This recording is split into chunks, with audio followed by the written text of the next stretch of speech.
estás, Señor.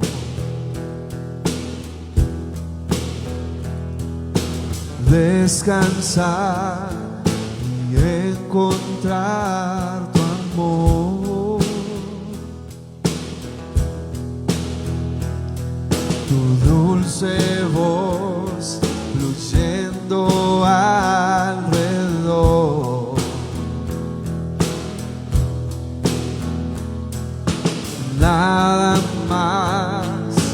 Nada más que tu voz.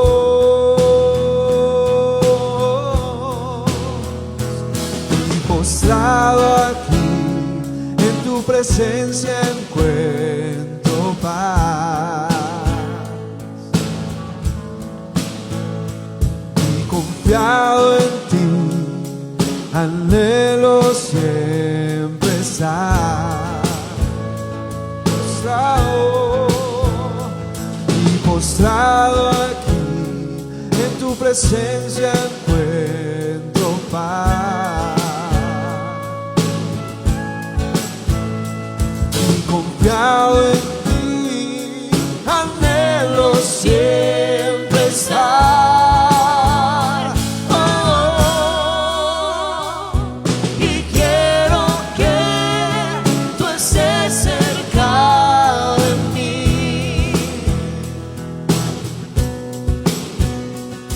Tú sabes que no podré vivir sin ti, Señor. Santo, no puedo vivir sin ti, Señor. Quiero estar donde tú estás, Señor.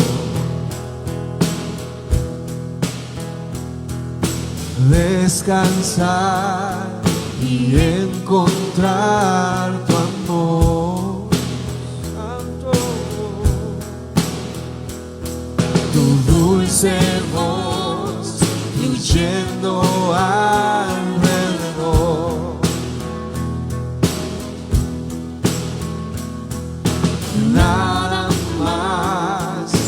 Nada más que tu voz.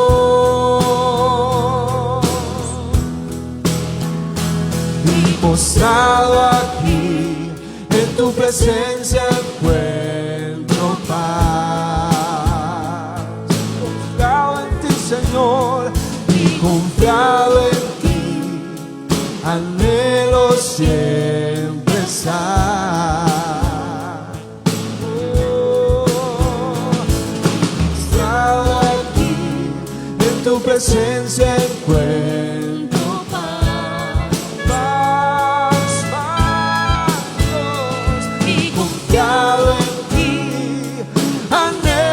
siempre estar. Y quiero que tú estés cerca de mí. Dios, muy cerca, Señor.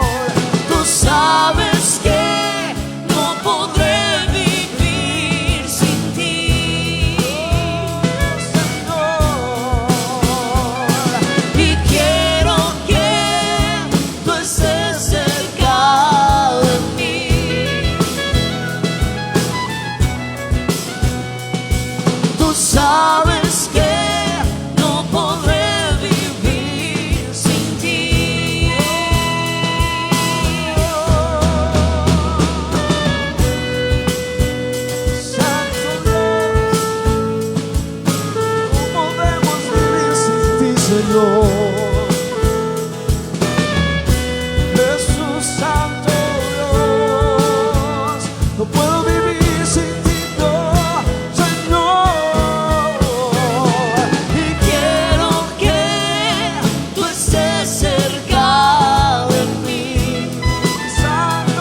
a ti, Señor. Solo tu palabra, solo tu presencia, Señor. Solo tu paz, solo tu espíritu, Señor. Solo tu verdad, solo tu presencia, Dios. Solo a ti, Dios. Tus palabras de vida, Señor. Solo a ti, solo a ti, solo a ti, Señor.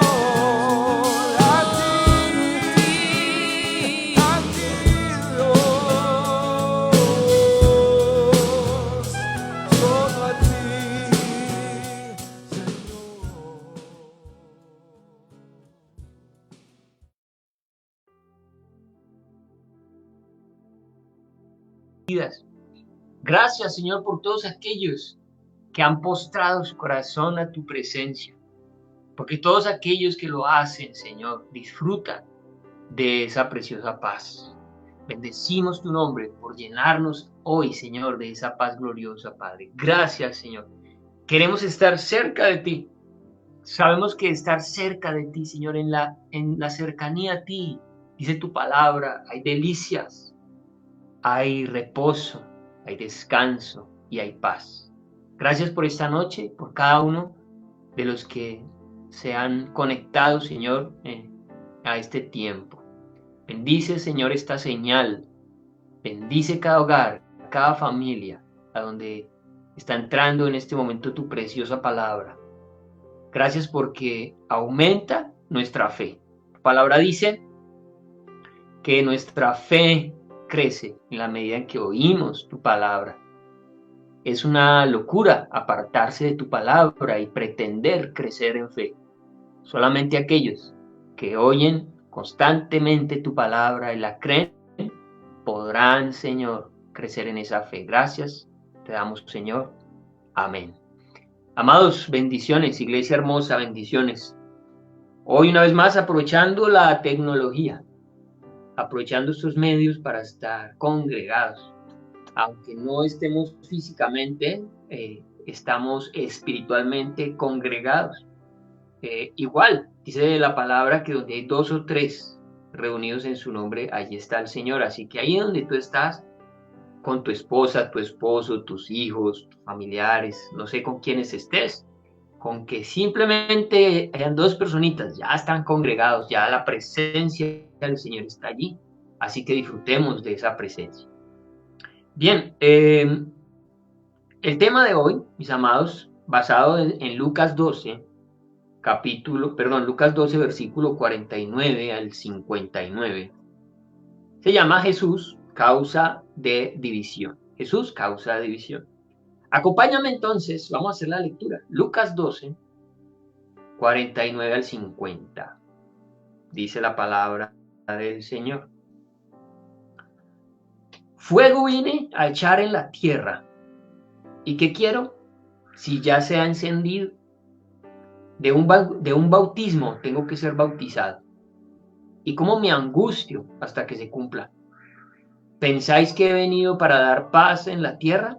Os digo, no, sino dicen no. Porque de aquí en adelante 5 en una familia estarán divididos, 3 contra 2 y 2 contra 3. Estará dividido el padre contra el hijo y el hijo contra el padre, la madre contra la hija y la hija contra la madre, la suegra contra su nuera y la nuera contra su suegra. Decía también a la multitud: cuando veis la nube que sale del poniente, luego decís, agua viene, y así sucede. Y cuando sopla el viento del sur, decís, hará calor, y lo hace. Hipócritas, ¿sabéis distinguir el aspecto del cielo y de la tierra? ¿Y cómo no distinguís este tiempo? ¿Y por qué no juzgáis por vosotros mismos lo que es justo? Cuando vayas al magistrado con tu adversario, procura en el camino arreglarte con él, no sea que te arrastre al juez, y el juez te entregue al alguacil, y el alguacil te meta en la cárcel. Te digo que no saldrás de allí hasta que hayas pagado aún la última blanca. Bien, amados, es raro, iniciamos nuestro tiempo hoy con una adoración preciosa hablando acerca de la paz que encontramos con el Señor. Por lo tanto, encontrar un texto como estos, que habla acerca de estar divididos en el hogar, que habla acerca de que el Señor no vino a traer paz, sino que vino a traer fuego, pues confunde un poco nuestra realidad. Pero vamos a tratar de desglosar el mensaje de hoy para poder comprender a qué se está refiriendo el Señor con este tema. Los primeros que fueron impactados con este mensaje fueron los mismos judíos, porque algo que ellos esperaban del Mesías era una paz, un gobierno que iría a traer una paz total a toda la nación. Y si Jesús era el Mesías, que él mismo se proclamaba Mesías, lo que esperarían ellos escuchar sería algo como, bueno, ahora sí van a tener paz. Sin embargo, aunque sabemos que Jesús es el Mesías, no fue el mensaje para ese momento. Seguramente, quiero que lo sepan, es una palabra que se debe cumplir aún en el futuro.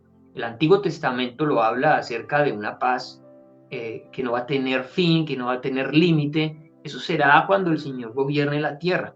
Pero en este tiempo en el que estamos viviendo, en ese tiempo incluso que se inició allí con estas palabras, hasta el día de hoy, lo que hemos visto en medio de la tierra a causa del mensaje de salvación ha sido división, ha sido problemas entre aquellos que quieren seguir al Señor y aquellos que no lo quieren seguir, y eso ha generado un conflicto.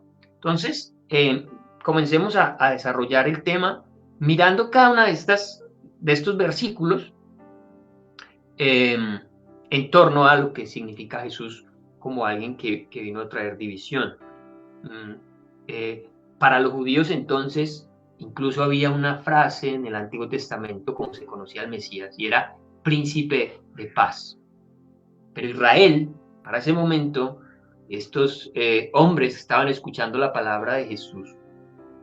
Ese mensaje de Jesús para ellos no trajo ninguna paz, al contrario, afectó mucho su conciencia, al punto que no soportaron y por eso persiguieron a Jesús y lo mataron, porque su mensaje para ellos no iba a traer paz. Sin embargo, para otros, los que escucharon con fe, sí trajo una preciosa paz. Porque el Evangelio, aunque no ofrece una paz mundial, sí ofrece una paz personal.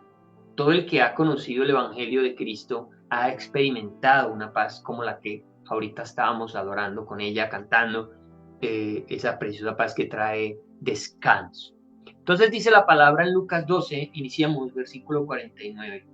Fuego vine a echar en la tierra. ¿Y qué quiero si ya se ha encendido? Entonces, es el versículo como más complejo de lo que estamos hablando. ¿Cómo así que Jesús vino a traer fuego? Fuego, en el contexto judío, siempre se relacionó con juicio. Entonces, una forma de entenderlo es, vine a traer juicio a la tierra.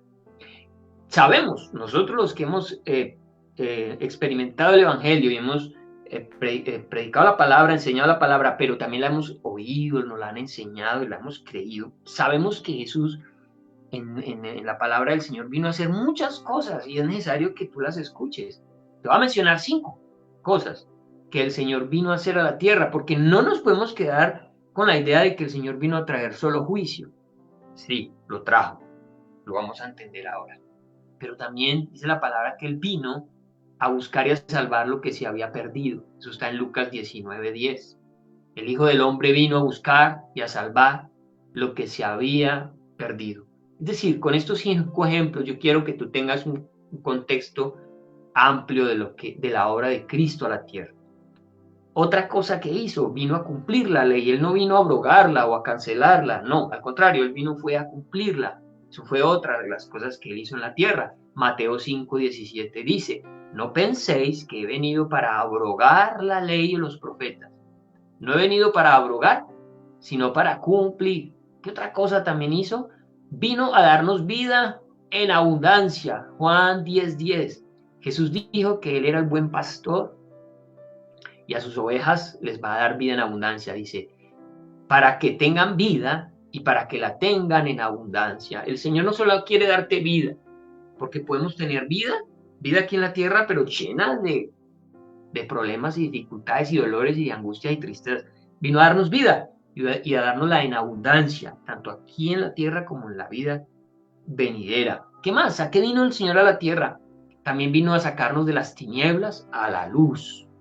Dice Juan 12:46, que Él vino para que todo aquel que cree en Él no permanezca en tinieblas. Es decir, que el estado natural de los que no creen en Jesús son las tinieblas. Y en las tinieblas no se puede conocer el Evangelio, no se puede disfrutar de la paz que da el Señor. ¿Qué otra cosa hizo el Señor? Vino a salvar al mundo. Dice Juan 12:47, que dice, no vino a juzgar al mundo, sino a salvar al mundo.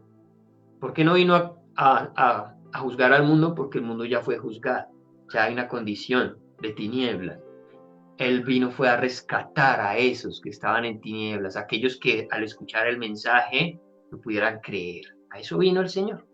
Pero aquí, en este texto, dice también que vino a echar fuego a la tierra, y como ya les dije ahora, fuego significa juicio dentro del contexto judío. Los judíos estaban muy tranquilos y muy relajados, pensando que si alguna vez vendría juicio sobre la tierra, sería para los gentiles, no para ellos como judíos. Ellos creían, a nosotros solamente nos pueden pasar cosas buenas, y cuando el Mesías esté, cuando el Mesías venga, nosotros como judíos vamos a disfrutar de esa gloria y de ese reino. Pobre de los gentiles, esos sí van a sufrir de juicio. Y era una idea equivocada que ellos tenían, porque tanto judíos como gentiles que no creyeran en el mensaje del Mesías entrarían en juicio.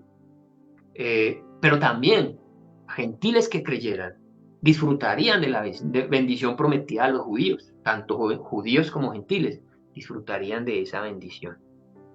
Así también hay muchos hoy viviendo su vida cristiana pensando, no, el juicio de Dios es para los que no creen en el Señor. Y sí, es verdad, pero también recuerda que el Señor va a iniciar su juicio por la casa de Dios. Por lo tanto, es bueno siempre estar atentos a ese fuego, y es bueno estar siempre atentos a su advertencia, porque cuando hay un cristiano que duerme, cuando hay un cristiano confiado, como estaban estos judíos, los va a sorprender el fuego, los va a sorprender el día de la prueba, y no van a poder escapar de allí. Así que muchos que hoy se dicen cristianos y que se relajan, como se relajaron estos judíos, estaban tan relajados que cuando vino el Mesías no lo pudieron reconocer como Mesías. Ojo, que no te pase a ti, que porque ahora eres cristiano y estás muy tranquilo, estás viviendo una vida tan relajada que no te estás dando cuenta de las cosas que el Señor está hablando a tu vida, de las cosas que el Señor está pidiéndote a ti o que está pidiéndonos como iglesia, que transformemos, modifiquemos de nuestra forma de vivir.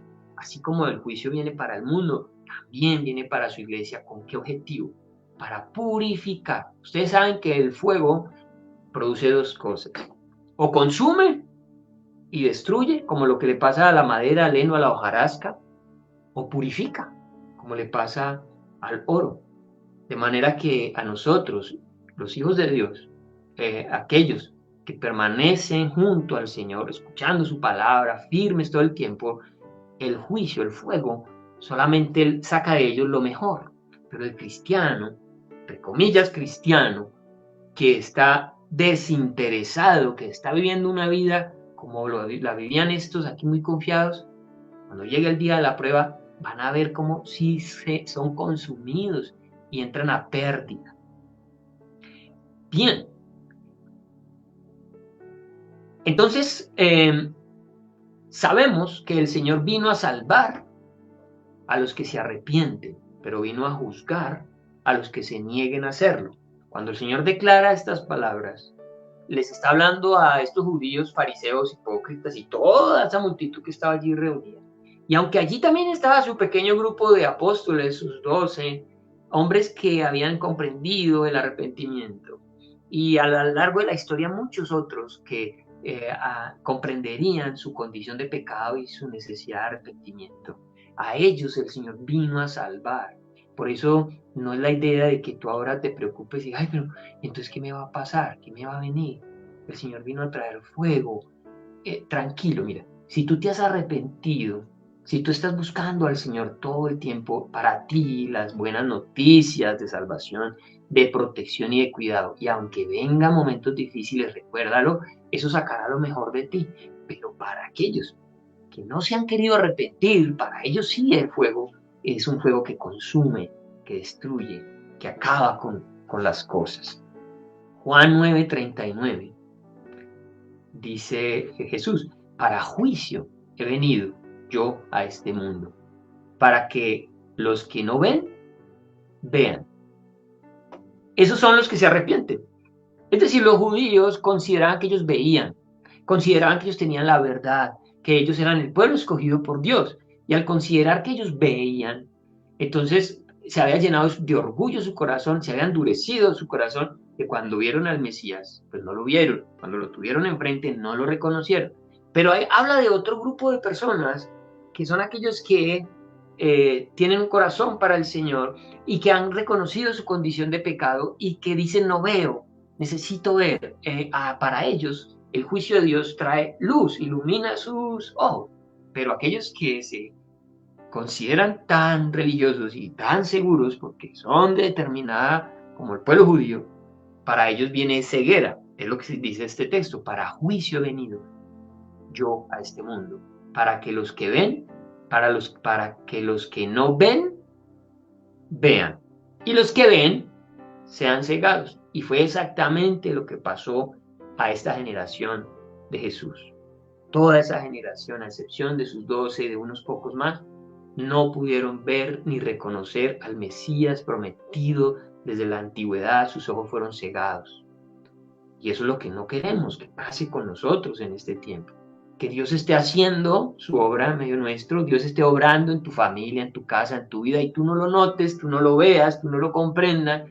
Y eso es a razón de que tu corazón se ha llenado de ese orgullo, de esa confianza peligrosa, porque no estás mirando tu caminar, no estás evaluándote todo el tiempo. Para allá vamos en este estudio. Bien, entonces, como lo dije ahora, el Evangelio, una vez que es entregado, una vez que la palabra del Señor sale, produce dos cosas: o consume al que la escucha y no puede soportar la palabra del Señor, lo consume, o purifica a aquel que la recibe con mansedumbre y con humildad, lo purifica. Segunda de Corintios 2:16 dice: a esto ciertamente, para aquellos para los cuales el Señor habla su evangelio y tienen sus oídos cerrados al evangelio y endurecido su corazón, para ellos, ¿qué es el evangelio? Dice: ciertamente olor de muerte para muerte. No lo soportan, no les gusta, huyen de él, buscan muchos recursos para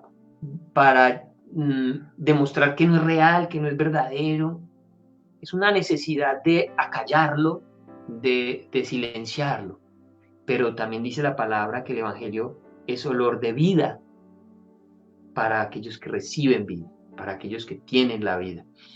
El evangelio, cuando una persona ha entregado su vida a Cristo, el evangelio es dulce como la miel, es deleitoso, no cansa. Se nos pueden ir horas hablando del evangelio o escuchando del evangelio y nos sentimos profundamente revitalizados. Esa es la diferencia entre esos dos grupos. Y el Señor comenzó a hablar desde un principio, a decir: vengo a la tierra a traer división. La división comienza aquí en la tierra y seguirá en la eternidad. En la eternidad unos estarán conmigo en el cielo y otros muy lejanos en el infierno. Ahí habrá división también. Desde ahí el Señor está hablando cómo trae división el evangelio. Pero que tú seas de aquellos que comparten el evangelio con Cristo y están con él, no de los que lo rechazan o de aquellos que se tapan sus oídos y el evangelio le duele a muerte.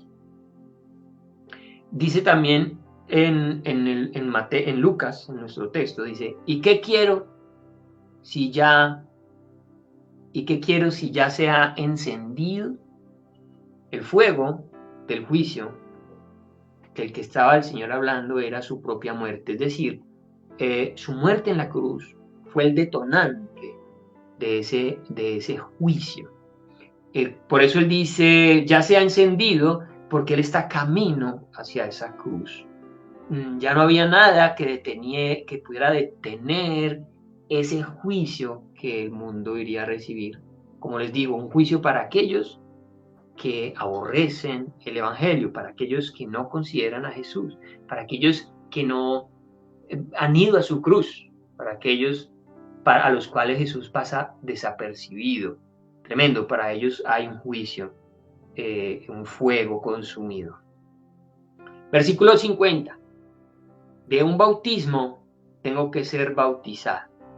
La palabra que usa aquí Jesús, bueno, Él está diciendo, vengo a traer un juicio sobre la tierra. Ese juicio se va a activar en el momento de mi muerte. Y esa muerte para mí significa un bautismo. La palabra aquí es sumergir, pero se conoce o se puede lograr entender como cuando tú entras en un momento de angustia. Entras, si ves, te sumerges en un momento de angustia. Todo a tu alrededor te lleva a pensar en esa angustia, te lleva a pensar en ese momento difícil. Para Jesús la cruz era un momento difícil. No solamente porque iba a morir y de una manera muy dolorosa, era también muy, muy complejo por lo que Él iba a cargar sobre su cuerpo, sobre su ser, el pecado de todos nosotros. Ese solo pensamiento, digámoslo así, para muchos el hecho de saber que vamos a morir ya nos puede meter en este bautismo, nos puede sumergir en esa angustia, en esa tribulación. Pero aparte de eso, a Jesús lo atribulaba el saber que sobre su ser, su eterno ser, caería el peso de la justicia de Dios por los pecados nuestros. Quizás es algo que ni tú ni yo comprendamos, porque Cristo, un ser santo, imagínate, un ser completamente santo, que nunca jamás una gota de pecado lo tocó, iba por un momento a recibir el pecado de todos nosotros en un solo momento, en un solo instante. No solo era la muerte, no solo era el dolor físico, la agonía de la muerte, sino lo que ahora significaba para un ser santo, ser tocado, no por una pizca o gota de pecado, sino por el pecado de la humanidad. Eso, según este texto, causaba en Jesús una gran angustia. De un bautismo tengo que ser bautizado. Básicamente también Él está diciendo que al traer ese juicio sobre la tierra, el primero sobre el cual caería el juicio sería Él mismo. Él mismo tendría que padecer ese juicio en su cuerpo. Él mismo llevó ese juicio que a ti y a mí de pronto nos da temor. A Él le tocó vivirlo. Por amor a nosotros, a Él le tocó llevarlo en esa muerte. Entonces imagínate cuánto pudo preocupar, angustiar al Señor ese momento. A pesar de que Él sabía que iba a lograr nuestra libertad, el gozo puesto en esa cruz, dice su palabra, caminando hacia esa cruz, aún así Él sudó gotas de sangre en Getsemaní y fue un momento terrible para Él saber que se había acercado su hora. Gálatas 3:13 dice, Cristo nos redimió de la maldición de la ley, hecho por nosotros maldición.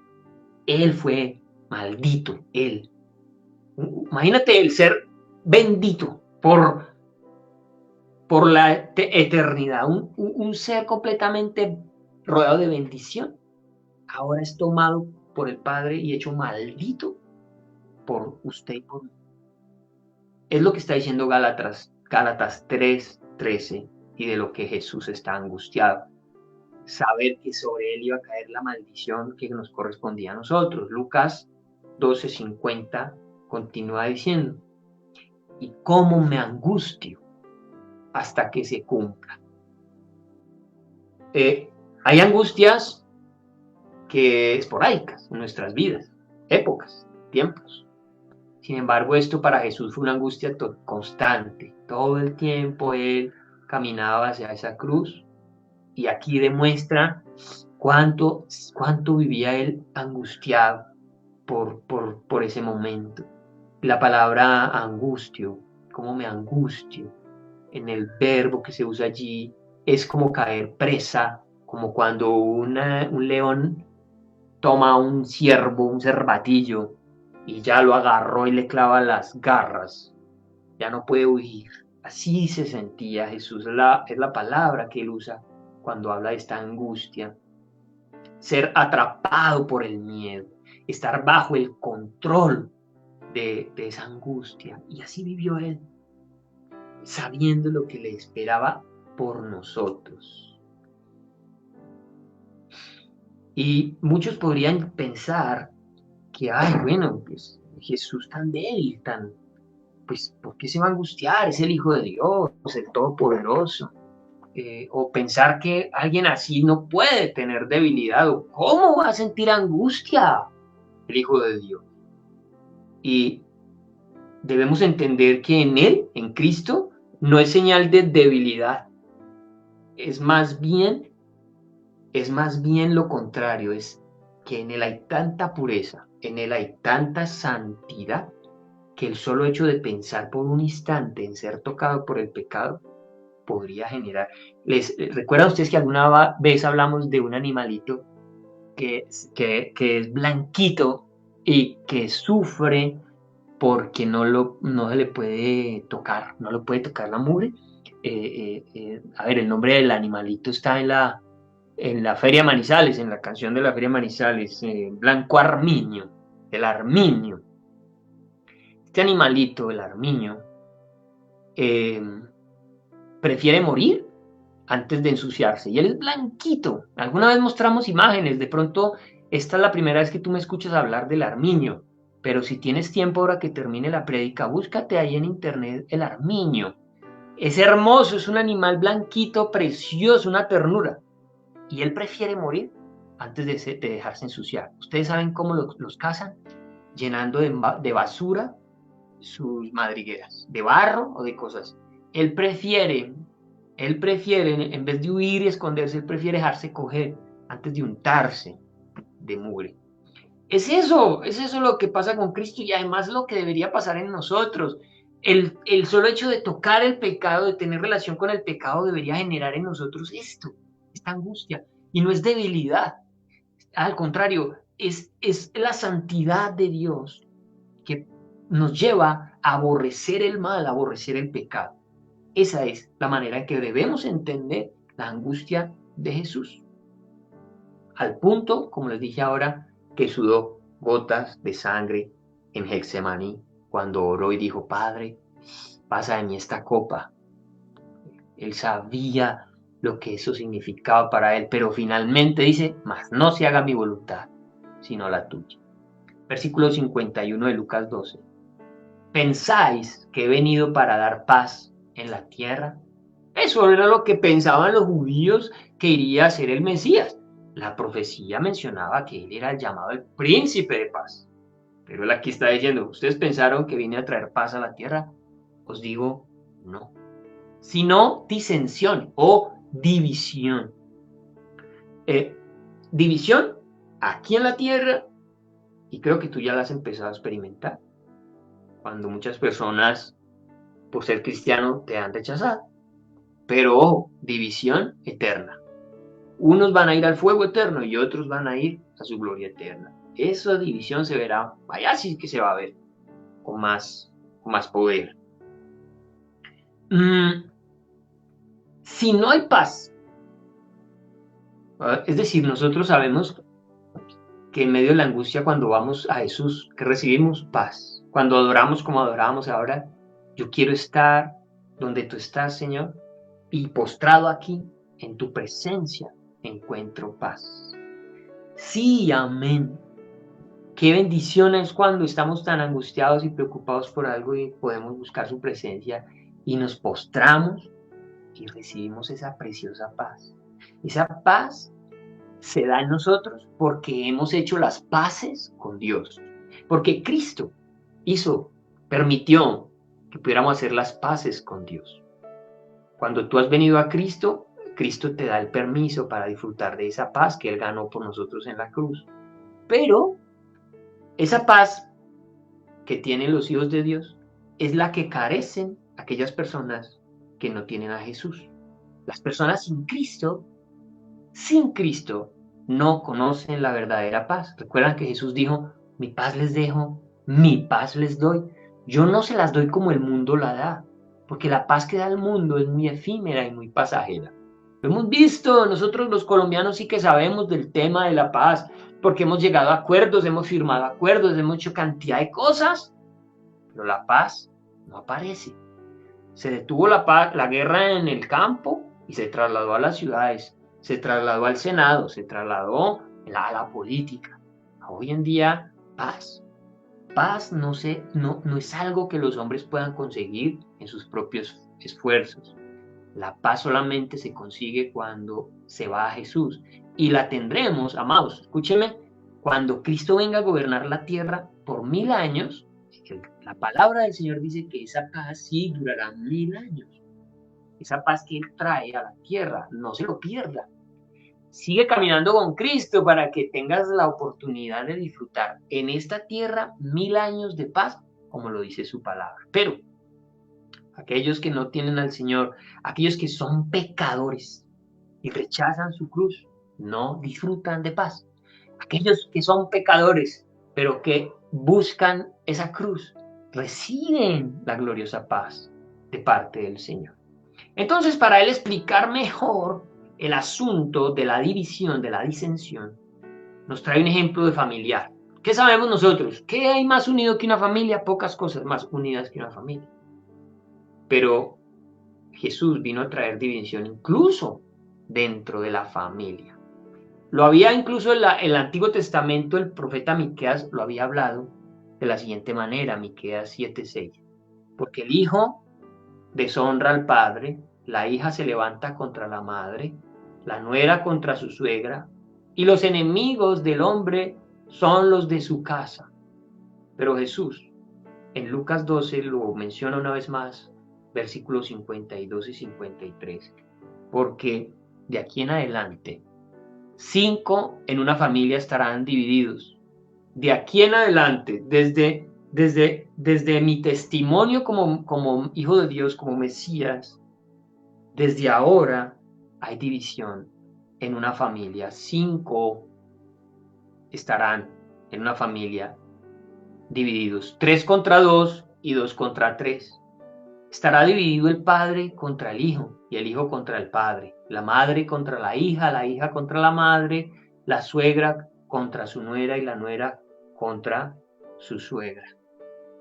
Así que mis amados, él menciona esta palabra y dice, de aquí en adelante. Es decir, está comenzando este proceso de división y no va a parar, solamente hasta que sea juzgada la tierra, solamente hasta que el príncipe de paz aparezca en las nubes y venga a implantar su reino a la tierra.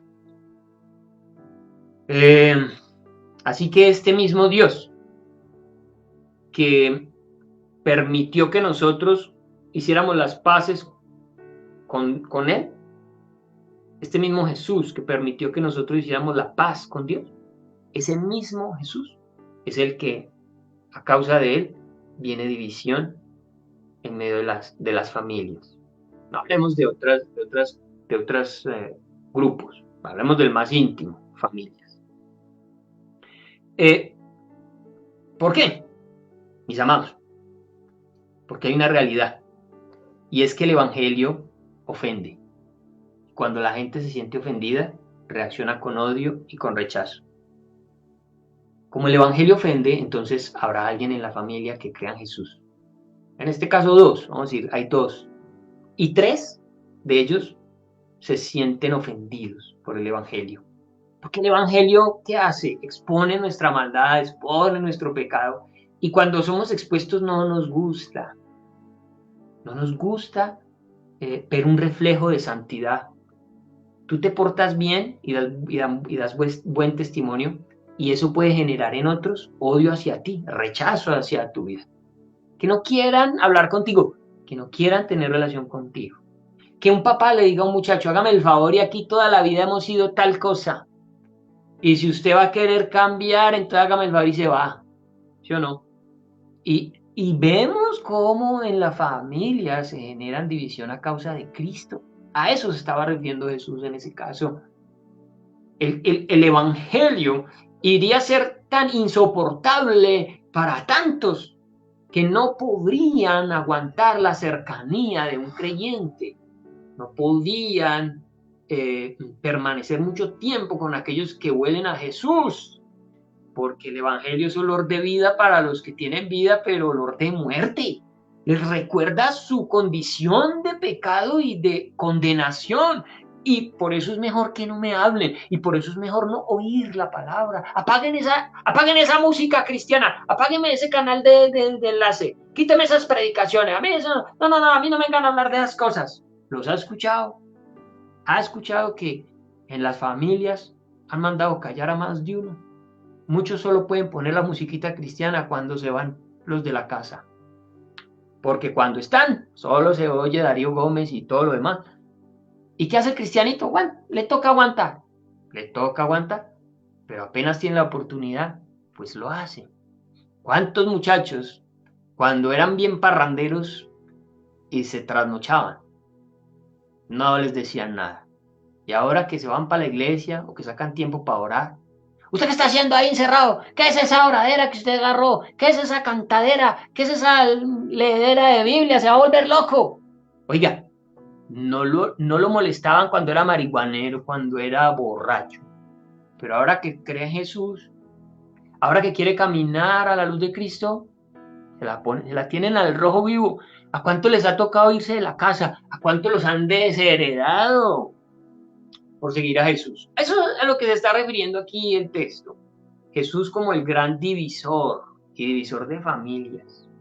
Por lo tanto, quienes rechazan a Jesús odian y marginan a sus miembros de familia que caminan con Jesús, porque ellos no han logrado creer en el evangelio. Pero quiero que entiendas esto, que son los incrédulos los que rechazan, que son los incrédulos los que se separan o se divorcian. El creyente no. El creyente no entrega a muerte a otro. Nunca un cristiano perseguirá a otro. Los cristianos son perseguidos, mas no persiguen. Cuando se escuchan, ya no tanto, pero una época en que había guerras, donde decían, y los cristianos mataron a tantos. Esos no son cristianos. Los cristianos no matan, no deberían matar, no pueden matar. Jesús fue muy claro, pongan la otra mejilla, amen, perdonen. De manera que un cristiano jamás quedará como cristiano persiguiendo, aborreciendo, odiando a alguien. Deja que eso lo hagan los incrédulos. Deja que los incrédulos sean los que tomen esas decisiones. Porque hay muchos cristianos que se están considerando muy seguidores de Jesús porque abandonaron su casa, abandonaron su familia. Su familia no los echó. Ellos decidieron apartarse. Ojo, porque ahí estarías dejando de ser luz para tu casa. No podemos malinterpretar el texto. Y quiero que lo veamos aquí en Mateo 10:21. Dice así, el hermano entregará a la muerte al hermano. O sea, dos hermanos de sangre. El uno va a entregar al otro porque hay persecución. Y va a decir, vea, un judío en ese tiempo, mire, mi hermano, nosotros aquí judíos y este se volvió es que cristiano era. Y lo entregaban a la muerte y lo juzgaban.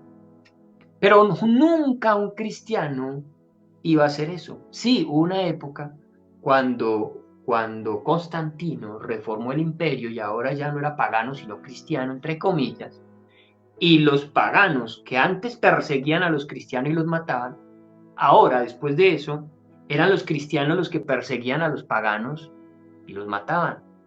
¿Recuerdan la Inquisición? Esos no son cristianos. Un cristiano no va a prenderle candela a alguien. No, eso no es un verdadero cristiano. Por lo tanto, el hermano entregará a la muerte al hermano. Está hablando del incrédulo que entrega al que es creyente. No un creyente va a entregar a otro a muerte, ojo.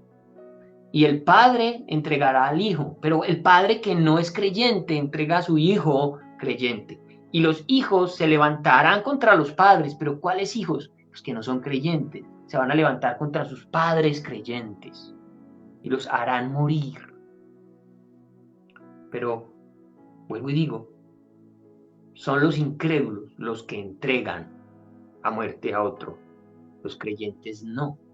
Mira también en el caso del matrimonio. En la iglesia de Corinto se dio el caso que la duda. Yo me casé con un incrédulo, me tengo que separar del incrédulo porque no cree en el Señor. Y la enseñanza del apóstol Pablo es, no. Si tu esposo o tu esposa son incrédulos, pero ellos consienten en vivir contigo, es decir, viven bueno, se aman, es una familia chévere, no se separe. Pero capítulo 7, 1 Corintios 7:15. 1 Corintios 7:15 dice, pero si el incrédulo se separa, oiga, ¿quién es el que se separa? El incrédulo, no el creyente. El creyente jamás debe buscar la separación. Pero si el incrédulo se separa, sepárese. Le dice al cristiano, si el otro ya no quiere vivir con usted, porque usted se volvió cristiano, le da mala vida, porque no quiere cambiar, lo que sea, usted ya hizo todo lo necesario y el otro no. Dice aquí en este caso, sepárese. Pues no está el hermano o la hermana sujeto a servidumbre en semejante caso, en el caso en el que vivir con un inconverso termina siendo una angustia, un problema, golpes, maltrato, infidelidades. Cuando la otra persona definitivamente realmente no quiere vivir con el otro, se quiere ir, dice aquí la palabra déjelo, pero no le dice al creyente sepárese, no. El que toma la decisión de separarse será el incrédulo. En ese caso no está el hermano en servidumbre, sino que a paz nos llamó Dios. ¿Qué quiere el Señor en tu hogar? Que haya paz. Pero habrá un momento quizás en el que la persona ya no quiere más contigo, que sea esa persona la que se aleje, pero no tú. ¿Cuántos cristianos dejaron la familia y se fueron para la iglesia? Y en la casa ya no los conocen, no saben quién es, no volvieron por la casa, no tienen tiempo para la familia. Ojo, ten cuidado, porque el Señor no te está diciendo a ti que tienes que abandonar tu casa y tu familia. No lo tomes de esa manera. El Señor te tiene como luz en tu casa y en tu hogar, pero si son ellos los que te rechazan, no puedes hacer más. No los puedes obligar a que te quieran. Todo lo que esté a tu alcance para amarlos, todo lo que esté a tu alcance para estar unidos, todo lo que esté a tu alcance para que la gloria de Dios esté en tu hogar. Pero si los demás no lo quieren, por causa de Cristo, lo que debes hacer tú es seguir a Cristo. Ahí el Señor sí va a demandar. Si tú porque la novia te dijo, no, es que usted ya es cristiano, yo ya no sigo con usted. Entonces usted le dice, no, yo ya no vuelvo a la iglesia. No, yo ya no soy cristiano. Por amor a esa muchacha, ahí sí te estás metiendo en un problema con el Señor, porque el Señor fue muy claro y dijo que hay que amarlo a Él por encima de las demás personas. Si en tu casa no te quieren por Cristo, ahí sí te toca a ti. Ojo, seguir a Jesús. Seguir a Jesús. Y si te tocó alejarte de tu casa o te alejaron, ¿qué es lo que ocurre? Gloria a Dios por eso, pero tú no dejes a Cristo por ninguna razón. Los incrédulos son los que entregan y son los incrédulos los que se separan. Los cristianos no. Pero hay una promesa para aquellos que fueron abandonados. Hay una promesa para aquellos que son entregados. Hay una promesa para aquellos que son odiados y que son aborrecidos por los de su casa, por ejemplo.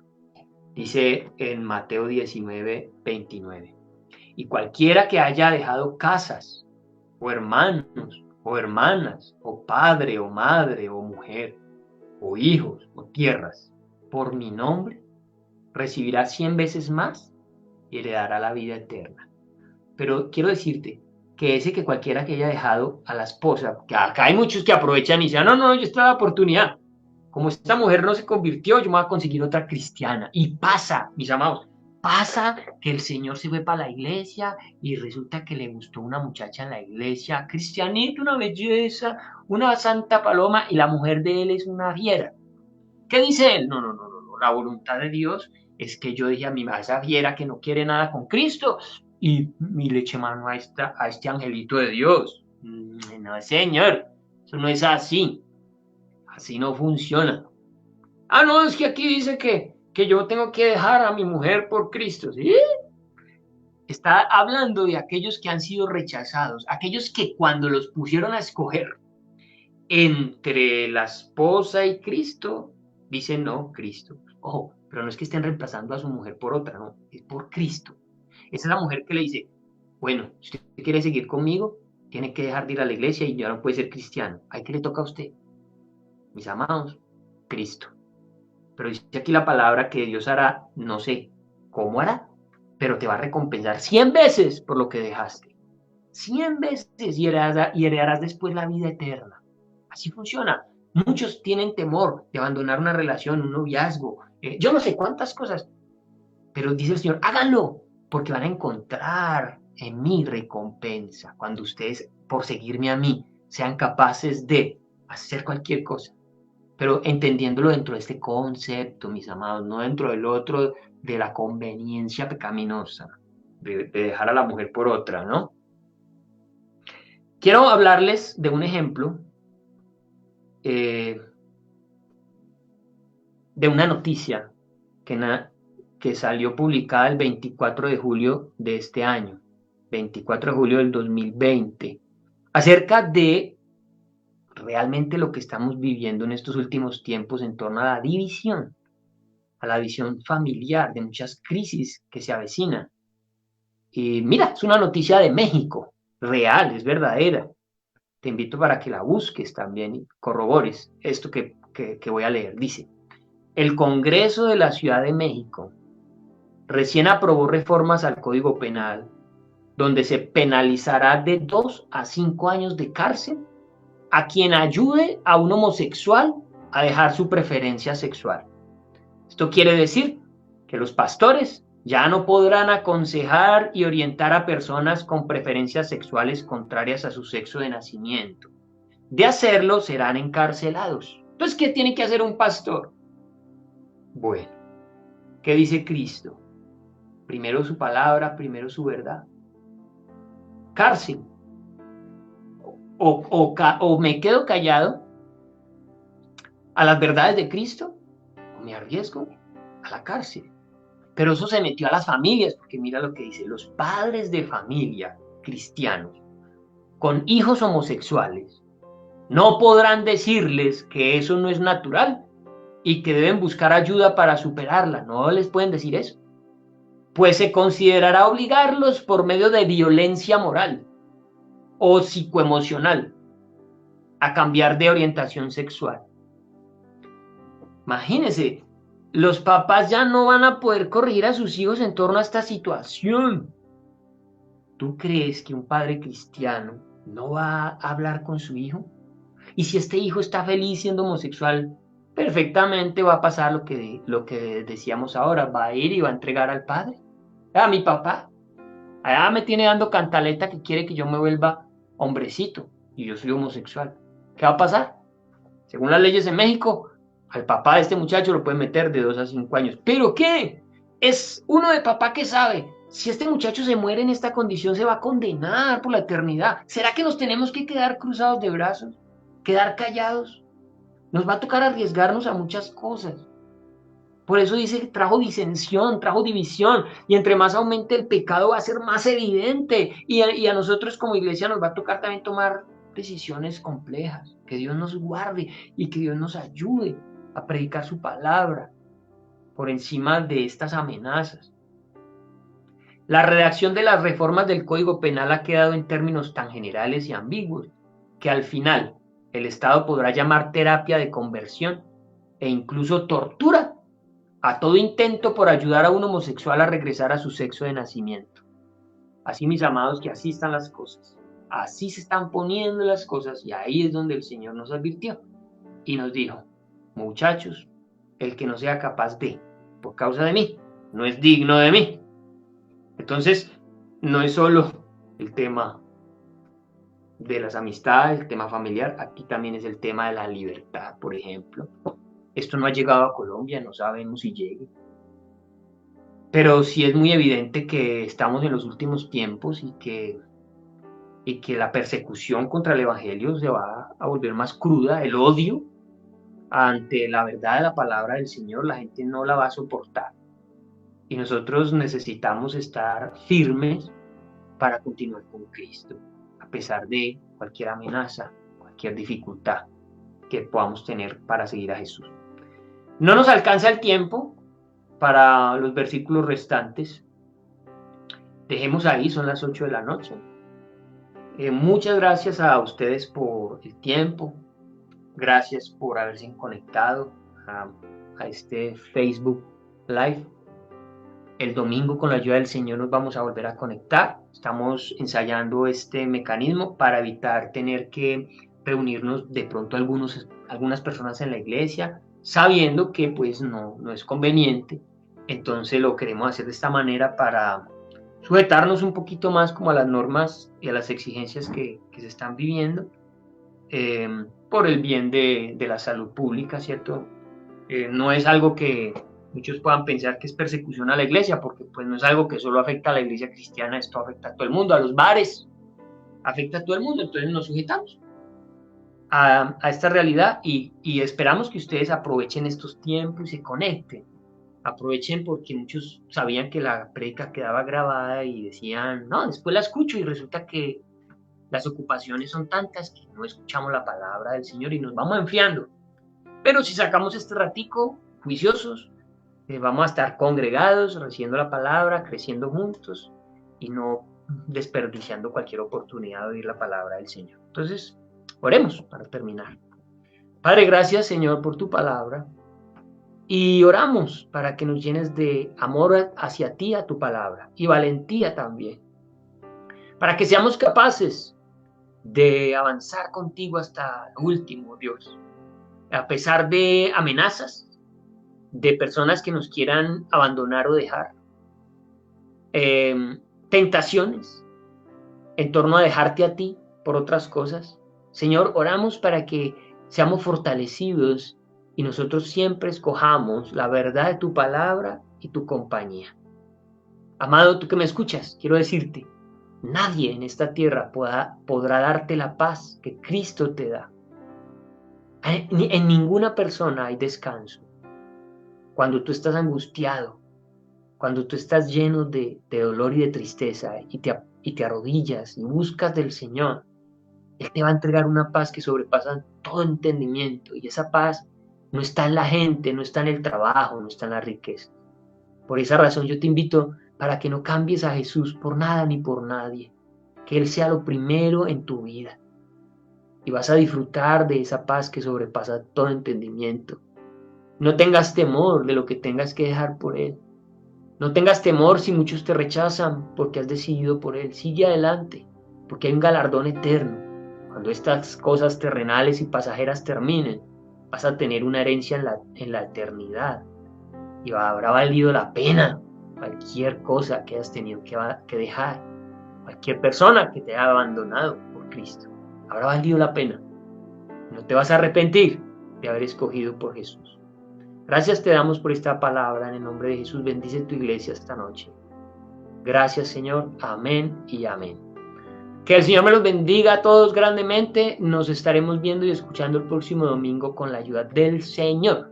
Hasta la próxima. Dios los bendiga.